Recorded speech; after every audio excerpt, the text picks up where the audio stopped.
Assalamualaikum warahmatullahi wabarakatuh. Selamat berjumpa kembali pada pelajaran fisika pada hari ini, Rabu ya, Rabu 12 Januari. Ini adalah kelas 11 MIPA 4 pada sesi kedua. Ini pertemuan ini adalah PTM yang sudah kedua. Minggu kemarin sudah. Untuk minggu kemarin itu hanya yang masuk satu sesi. Berarti sesi 1. Berarti sesi 2 ini baru masuk. Mulai minggu ini berarti ada 2 sesi bergonta-ganti. Sesi 2 masuk pagi, sesi 1 masuk siang. Minggu berikutnya dibalik. Gitu ya. Oke.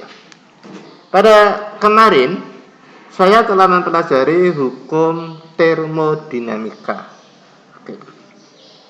Hukum termodinamika itu dibagi menjadi 2. Hukum 1 termodinamika dan hukum 2 termodinamika.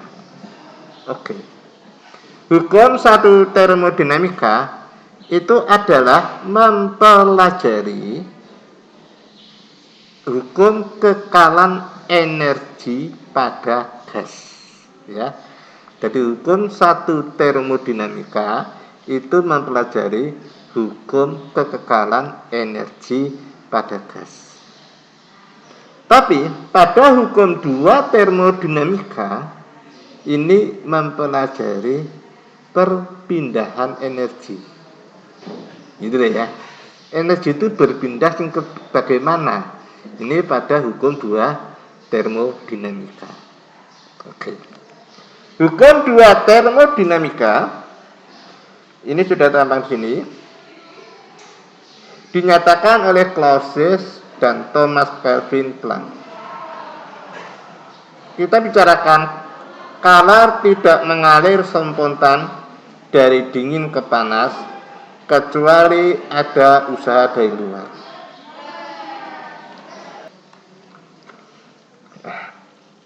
Kalau tidak mengalir spontan dari dingin ke panas kecuali ada usaha luar. Kamu ketahui es itu kalau ditaruh di tempat ini STP, standar temperature and pressure. Standar itu patokan, temperatur itu suhu, pressure itu tekanan. Itu pada suhu 25 derajat Celcius, tekanan 1 atmosfer. Es itu akan mencair. Itu spontan loh, enggak diapa-apain. Coba Anda beli es taruh di sini, otomatis akan mencair. Ya lah, itu terjadi secara alami, gitu loh. Ya, lupa. Kenapa air bisa menjadi es? Bisa, tapi ada usaha dari luar, gitu loh. Masukkan kulkas, gitu loh. Nek nggak ada usaha dari luar, nggak bisa, gitu loh maksudnya loh. Betul ya? Jadi bisa, tapi pada ada usaha dari luar, gitu loh. Waktu di SD kamu terangkan air bergerak dari tempat tinggi ke tempat yang rendah. Itu sudah kodrat alami. Ya Pak? Kan nggak ada air bergerak di tempat dari rendah ke tempat tinggi. Secara alami loh ya, secara alami. Ngata.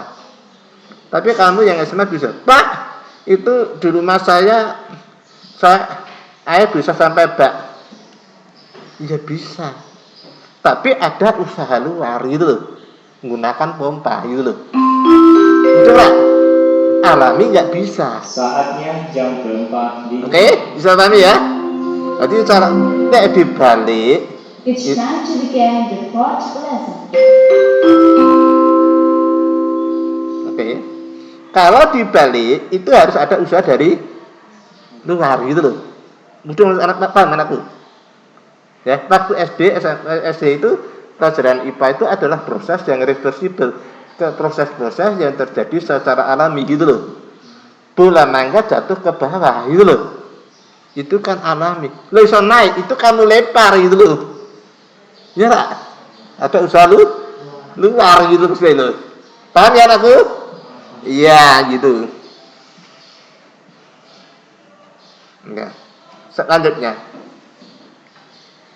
tidak ada mesin yang dapat mengubah color menjadi usaha secara utuh dan reversible secara simultan. Jadi sebuah mesin itu menerima panas langsung semuanya melakukan usaha secara alami, itu nggak mungkin ya. Jadi tidak ada mesin yang dapat mengubah color menjadi usaha secara utuh dan reversible secara alami ya.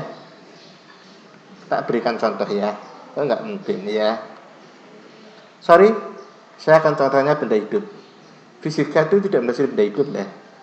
Fisika itu mempelajari benda tak hidup. Benda tak hidup dan benda mati sama nggak? Sama. Benda mati dan benda tak hidup sama nggak?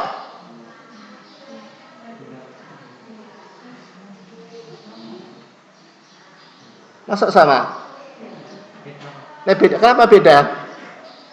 Bingung ya? Kalau benda mati itu pernah hidup, ya lah. Benda mati itu pernah hidup. Nek benda tak hidup, ya lah. Ciri-ciri guyon sing hanya dablongan ya. Ciri-ciri dablongan ya. Ya serius ya. Ciri-ciri benda tak hidup, punya kakak, punya adik, nggak punya orang tua.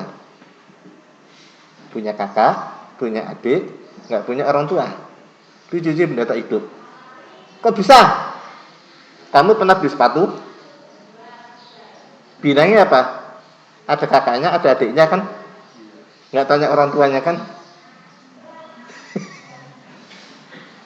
Ya lah. Punya kakak, punya adik, nggak punya orang tua ya. Jadi benda tak hidup. Dablongan ya, ini nggak serius ya. Ya, udah dianggap serius ini ya.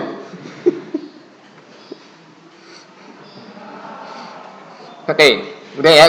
Ya. Kamu itu makan, kamu itu makan. Secara biologi, makanan 100 gram masih menghasilkan kalori sekian. Itu loh, misalnya loh. Yang kita bicarakan bukan nasinya ya, kalorinya ya. Nek kandungannya itu kan bagian biologi ya. Saya hanya bicara kalori dari nasi itu. Berarti bicaranya kalori. Ya. Kalori masuk ke tubuh kamu gitu loh. Betul ya? Terus kalori yang masuk itu misalkan ada 1000 kalori, Anda bisa menggunakan 1000 kalori? Bisa nggak kira-kira? Nggak mungkin. Kamu makan 1000 kalori, makanan yang masuk ke tubuh Anda itu untuk menggerakkan jantung, menggerakkan paru-paru, menggerakkan darah, gitu kan? Itu kan butuh energi kan? Untuk di dalam tubuh kamu kan? Ya, panasan itu. Kan? Jadi energi yang masuk, terus menggerakkan di tubuh kamu ya kan? Dan sisanya kan baru melakukan usaha kan? Bisa masuk akal nggak? Ya lah. Berarti kan nggak mungkin kalori yang masuk semuanya digunakan untuk melakukan usaha gitu loh.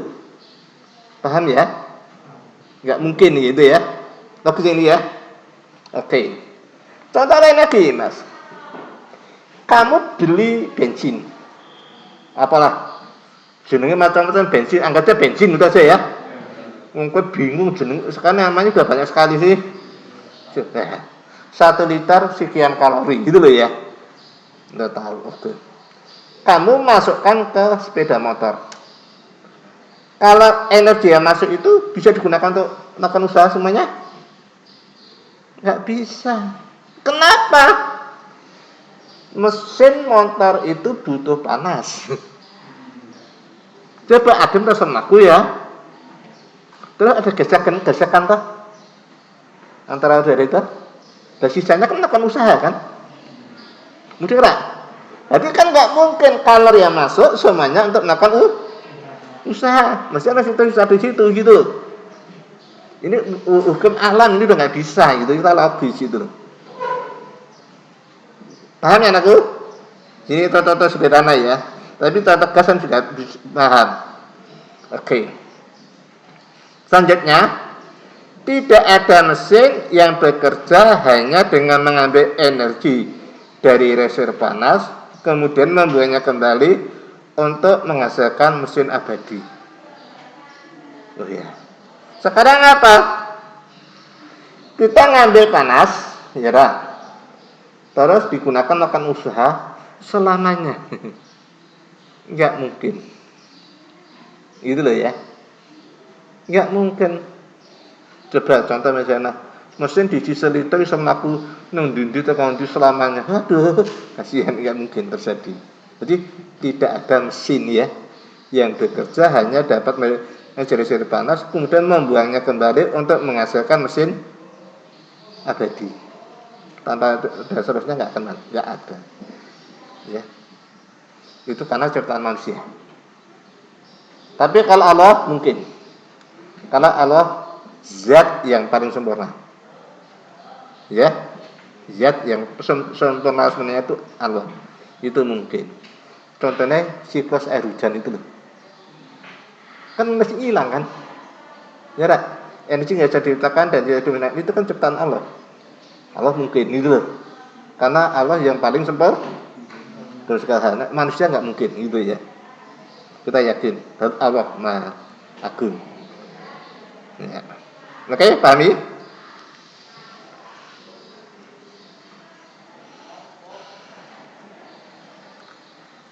Mesin kalor atau panas adalah mesin yang mengubah kalor dari suatu sumber kalor atau sumber panas menjadi usaha dan sebagian lainnya dibuang ke lingkungan. Oke. Kamu mengetahui, kita bayangkan saja yang paling mudah kalor panas. Air dalam gelas panas. Terus lama-lama jadi apa? Dingin. Berarti ada penurunan suhu. Jadi kalor yang panas dibilang kalor yang dingin. Kenapa? Bisa dingin. Dia melakukan usaha. Panasnya dikirim ke lingkungan. Melakukan usaha pada lingkungan. Kan dulunya panas lah. Biasanya kan ke lingkungan itu loh. Ya melakukan masih lingkungan tapi nggak banyak kan. Terus gelas sudah masih agak banget loh. Dua dikit kan rasa panas terus. Lama-lama itu jadi dingin. Energinya keluar gitu loh. Untuk melakukan usaha. Gitu loh. Oke. Bisa dipahami ya? Panas akan turun gitu loh. Karena dia melakukan usaha. Dan juga. Ini kita bicara gini.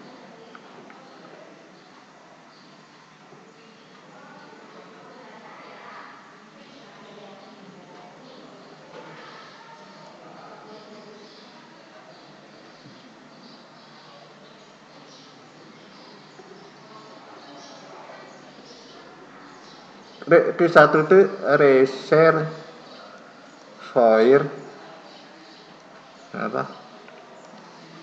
reservoir panas. Reservoir spesial di atas.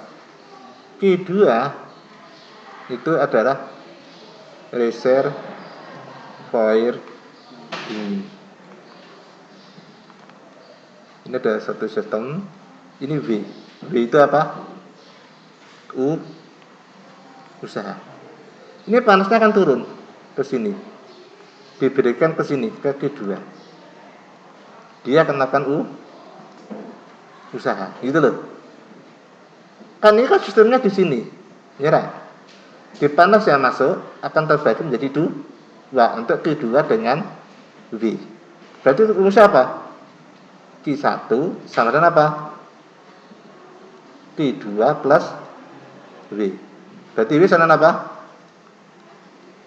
Q1 kurangi V. Paham ya? Itu ya. Tulisannya Q1 kurangi 2. Oke. Nah. Efisiensi. Jadi mesin itu yang paling efisiensi yang tinggi itu bagaimana supaya energi menghasilkan usaha yang besar. Itu digunakan yang paling efisien. Tapi efisiensi 100% nggak mungkin. Ya. Tapi yang dekati 100% yang terdekat berapa? Gitu. Mudah tak? Bisa 80, bisa 70 yang terdekat, yang terbaik pada zamannya, gitu loh. Pada zamannya. Gitu. Oke, ini efisiensi disimbolkan apa? W per Q1 kali cepet persen 100%. Oke. Letak kalau bisa seperti ini bagaimana?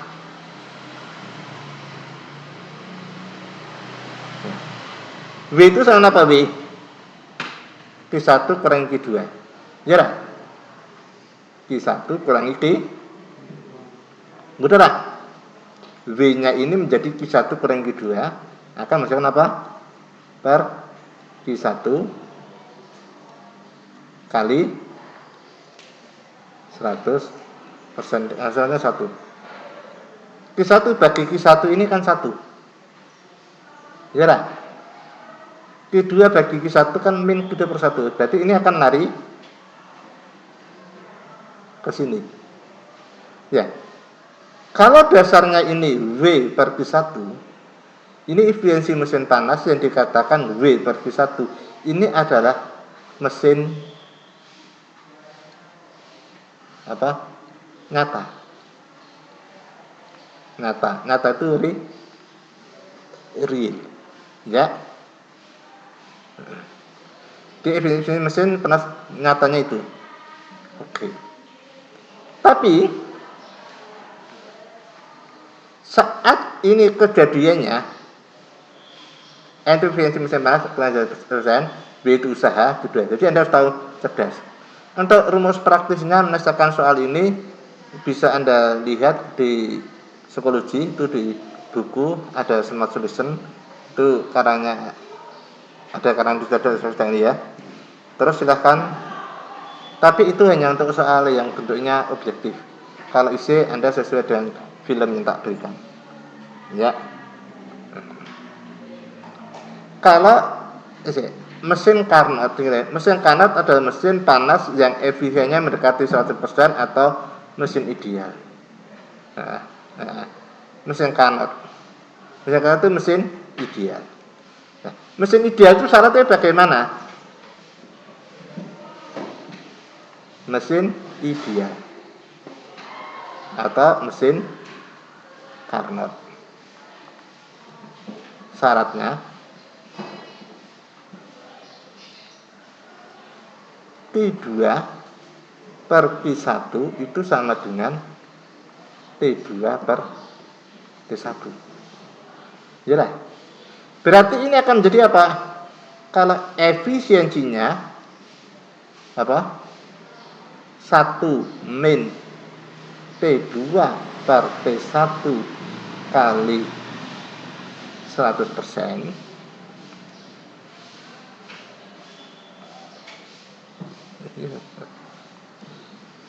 Alhamdulillah. Ya. Ini efisiensi untuk mesin ideal. Kemudian Pak, bedanya ini gini lah Pak. Nek sing mesin nyata itu Q2 per Q1. Itu mesin yang nyata, yang real. Ya Pak. Ini nek T2 per T1 kuwi mesin apa? Carnot, mesin ideal. Nih, ya. Yang ini nyata, yang ini ideal. Mudah bedanya ya. Nah, syaratnya tadi kita tahu syaratnya di situ. Nah, siklus. Apa yang dikatakan siklus? Siklus itu adalah sebuah rangkaian tertutup. Rangkaian tertutup itu rangkaian yang tak berujung dan tidak berpangkal. Kamu tahu karet gelang. Karet gelang itu sebuah siklus karena tertutup. Ini nek ditugel sudah nggak tertutup karena ada pangkal dan ada ujung. Betul ya? Oke. Ini kalau kita perhatikan kan dari sini nih. Apa dari sini misalkan? Set. Gitu loh. Ini satu siklus. Oke. Pada siklus ini ada beberapa kejadian. Yang ini prosesnya apa? sama yang ini prosesnya isotermis. Sing iki. Sama yang ini. Itu prosesnya isotermis. Ini proses isotermis. Mana isotermis ini loh? Sama di sini. Itu loh ya. Terus ada proses adiabatik. Adiabatis. Yang adiabatis itu yang lebih curang. Ini adiabatik. Itu deh. Jadi siklus Carnot itu terdiri dari 2 proses isotermis dan 2 proses adiabatik. Ya. Anda perhatikan, ini grafiknya P dengan V. P dengan V. Pada grafik P dengan V, kita perhatikan yang ini sini loh. Yang ini loh. Ini sama ini. Ini kan volumenya bertambah. Saat volumenya bertambah, dia menerima panas. Mudah nggak? Kalau menerima panas, itu dia volumenya akan bertambah. Tapi nek volumenya berkurang, dia melepas panas, gitu loh. Ini kan volumenya berkurang nih. Ini dia melepas panas, gitu loh. Ini 2. Oke. Terus di sini, hari ini salah ya. Ini B-nya. Di dalam ini adalah yang usah. Jadi Q1 sama dengan B plus Q2. Gitu ya. Misalnya itu. Oke? Bisa dipahami anakku? Kita bicarakan. Ini tadi syaratnya untuk mesin ideal. Q1 dan Q2 color input dan output. Q1 dan suhu tinggi dan suhu rendah. Hukum termodinamika 2 ini sudah kita bicarakan ini tadi. Ya. Dalam ini. Sekarang akan kita bicarakan apa? Mesin dingin. Mesin dingin atau pendingin yang disebut refrigerator. Perhatikan gambar ini. Ya. Mesin panas dan mesin dingin. Mesin panas itu Q1, Q2-nya dingin. Jadi geraknya dari Q1 menuju Q2 karena mesin panas. Berarti di sini akan masuk ke sini. Gitu loh. Dia akan ke sini. Akan sebaiknya ke sana. Itu kalau mesin panas. Jadi dari panas menuju di dingin. Tapi nek mesin dingin, karena topiknya dingin. Dari dingin menuju panas, berarti dibalik. Mudah tak? Ini kan dibalik. Ini dibalik, sini juga dibalik. Mudah tak? Berarti ini juga dibalik. Oke. Terus bagaimana di dalam topik ini? Ya. Pada pembicaraan di sini, ini ada efisiensi. Di sini ada koefisien daya guna. Oke. Bagaimana mengatakan rumus efisiensi dan koefisien daya guna? Koefisien daya guna itu pada mesin dingin. Efisiensi itu pada mesin panas. Betul ya? Dipahami ya? Cara yang paling mudah menurut saya adalah bawah bagi atas. Bawah bagi atas bagaimana? Ini kita membicarakan di sini mesin panas. Mesin panas itu kan panas. Panasnya kan Q1. Atasnya Q1 ada enggak? Enggak ada. Adanya bawah. Bawahnya Q1 apa?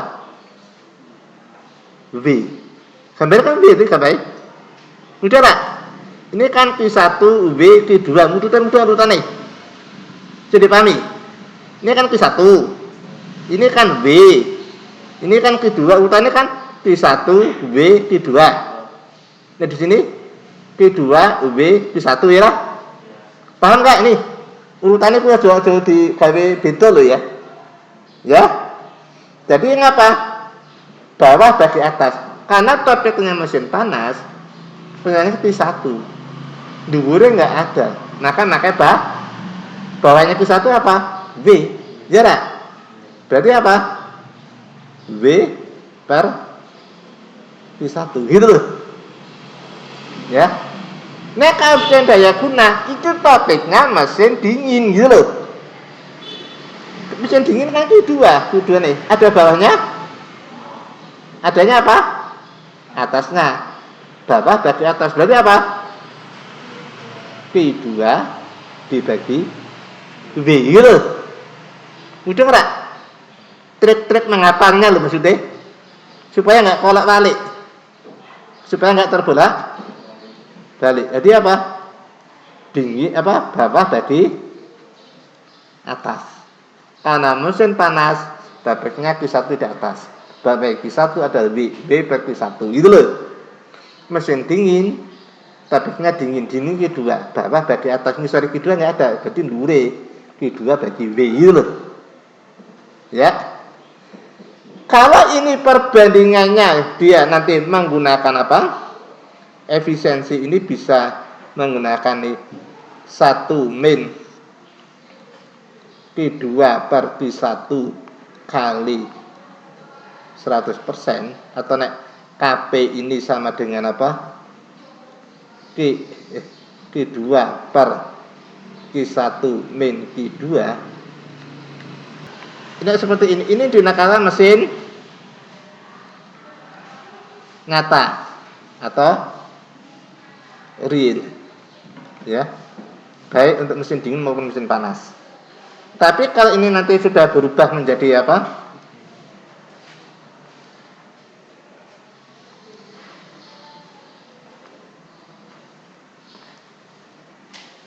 Eta sama dengan 1 min T2 per T1 kali 100%, ya. Atau di sini KP sama dengan apa? T2 per T1 min T2, gitu loh. Ini apa? Mesin ideal atau Carnot. Mudah tak? Bedanya ini lagi. Apa perbedaannya? Harus tahu. Kemudian performasi mesin dingin sekian. Oke.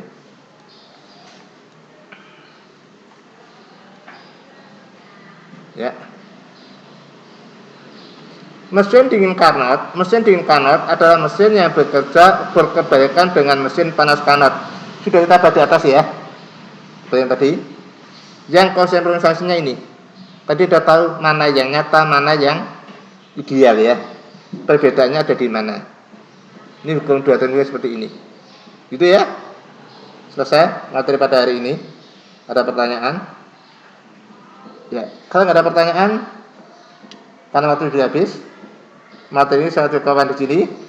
Assalamualaikum warahmatullahi wabarakatuh.